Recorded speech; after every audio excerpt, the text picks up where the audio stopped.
a lesson about what we are to do about that and how we are to deal with evil and good. This week, Jesus goes all out and says, I'll give you 5 parables. All right, and he gives us mustard bushes, bread baking, pearl buying, treasure hunting, and net fishing. As we have talked about before, Jesus' parables are designed to be everything but simple.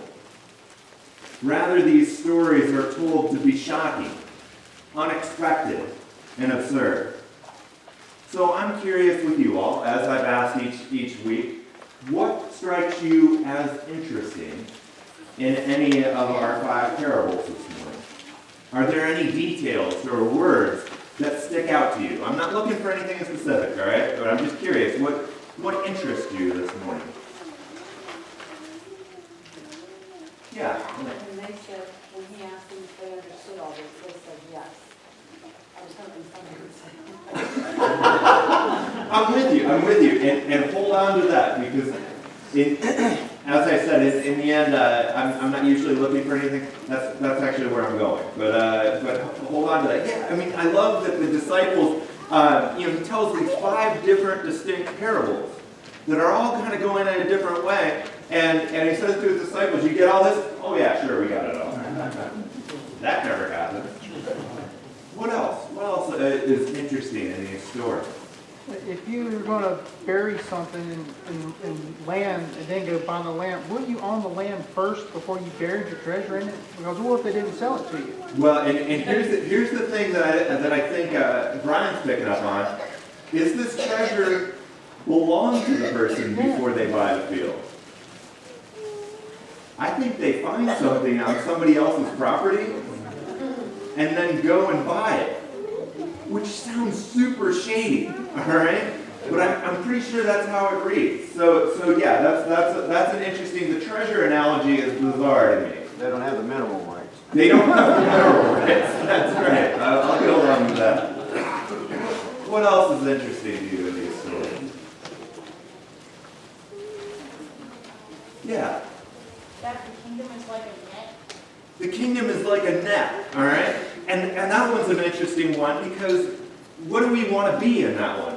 You know, again, it goes back to Elaine's question, you know, what is the meaning? Because the good fish get taken and eaten, right? And the bad fish get thrown back to be fish in the water. So, like, you know, it's one of those questions I'm like, Jesus, could you be a little clearer about this? So it's kind of a strange image. Yeah, and so that's a good question, Shane. What else? Anything else that strikes you as interesting? It amazes me that everybody understood it and said yes. Yeah, again, I think you're with me and Elaine on that one. Is this idea of you get all this? Yeah, sure. They're all Lutherans. They're all Lutherans. They all nod politely. Yeah. No, I mean, in the end, what I want you guys to become comfortable with as we read Scripture, as we study Scripture, is asking questions and saying, huh? What? Why is it like this? You know, if you think about it, I'm going to throw out a couple other things that just struck me as surprising. Who here has ever run across wild mustard? Anybody? In the woods? Not a tree. It's not a tree. It's barely a bush. All right? And it's an invasive bush.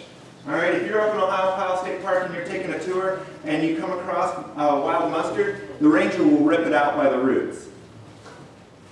So that's an interesting thing to be compared to. How much flour is used in this? 3 measures, which is 50 pounds. Who here makes 50 pounds worth of bread? Anybody? Big No? family. Except for maybe Barry and Apple. Big family. All right, we talked about the treasure. The pearl merchant. All right, the pearl merchant sells everything and basically puts himself or herself out of business. That's interesting. I don't know. I don't know what to do with all of these because I'm with Elaine. I'm with Greg on this one.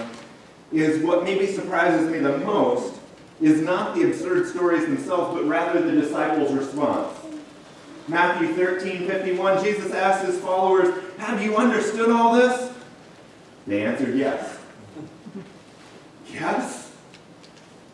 After both parables before, the sower and the wheat and the weeds, the disciples need and request further explanation from Jesus about these difficult teachings.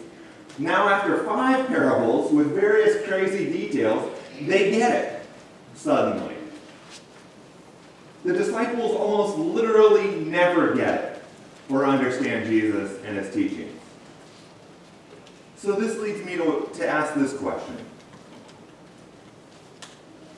Do they really understand? Or are they like, yeah, Jesus, we got it. Go on. Who's here ever done that to their teacher? Or their confirmation pastor? I wonder if they're trying to get Jesus to move along from these ordinary, everyday, slightly boring stories. Stay with me here. All 7 of these parables that we hear from Jesus, what are they purportedly about? What words do they start each parable? Jesus says this is the kingdom of heaven, right? The kingdom of heaven is like. What if the disciples are starting to be bored by Jesus' vision of God's kingdom? I mean, think about it. What do we envision heaven to be like? What do we picture when we think of Jesus' ministry and mission? Instead of military victories, vast wealth, great miracles, and deeds of power, the kingdom of heaven looks more like tending a garden, baking bread, and going fishing. Ordinary, routine.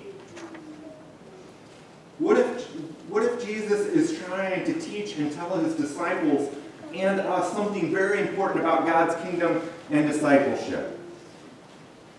One of the most common questions that I get as a pastor is people will come up to me and they'll say, Pastor, how do I know what God's will is for my life?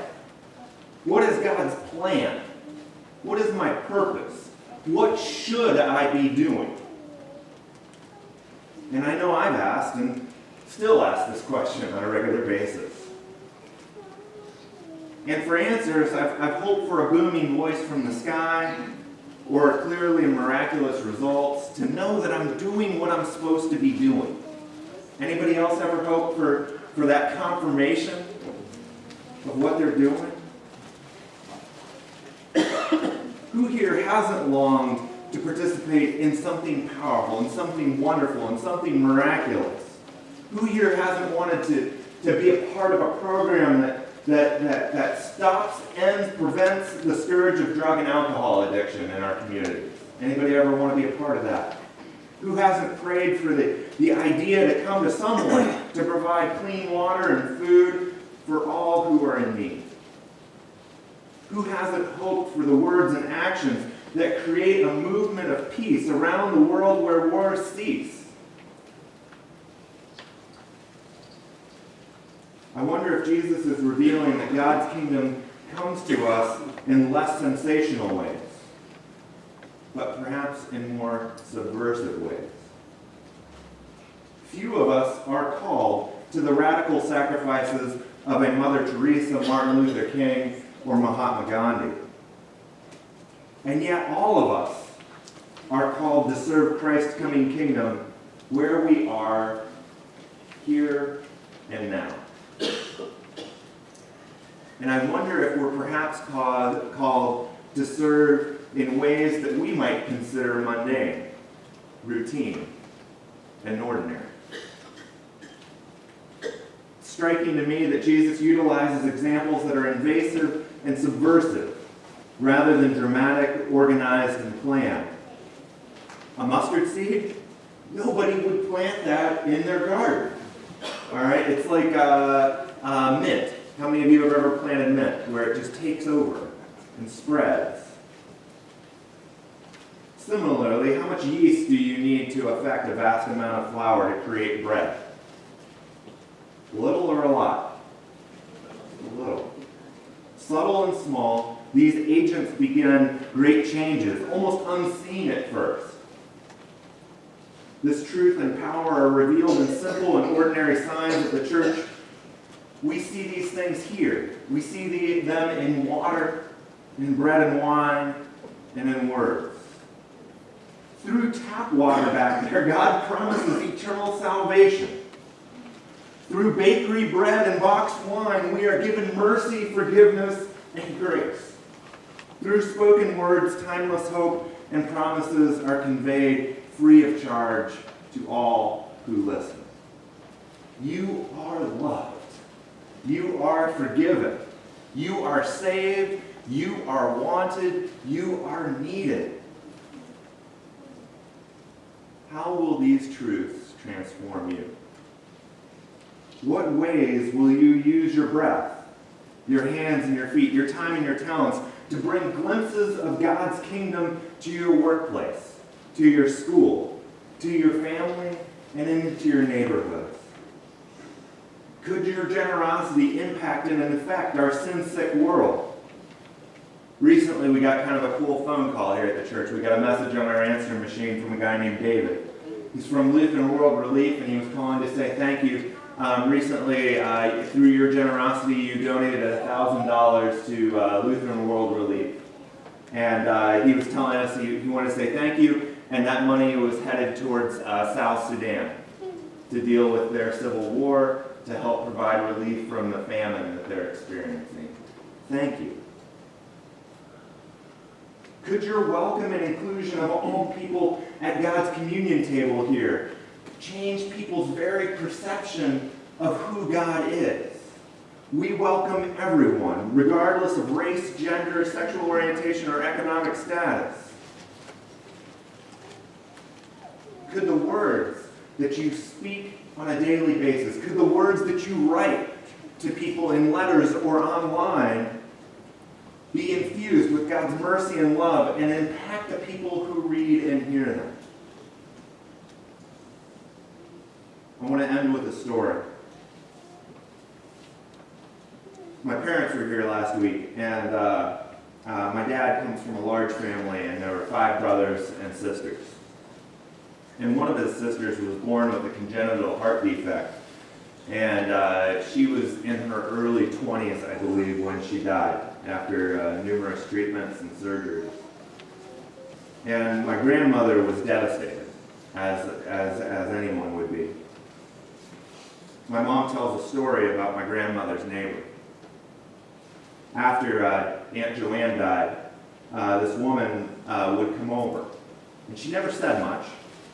She'd knock on the door, and once a week, she would come in and she'd strip all the beds. She'd wash the sheets, and then put them back on the beds for my grandmother. Laundry. Simple, yet profound. Clean sheets, and the knowledge that you are not alone in your pain and grief. A little soap, bleach, and time, and God's kingdom breaks in. How will you live out Christ's love in simple and yet profound ways in your daily life?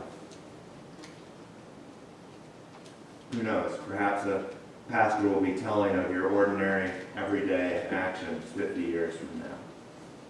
Go in peace to love and serve the Lord. Thank you.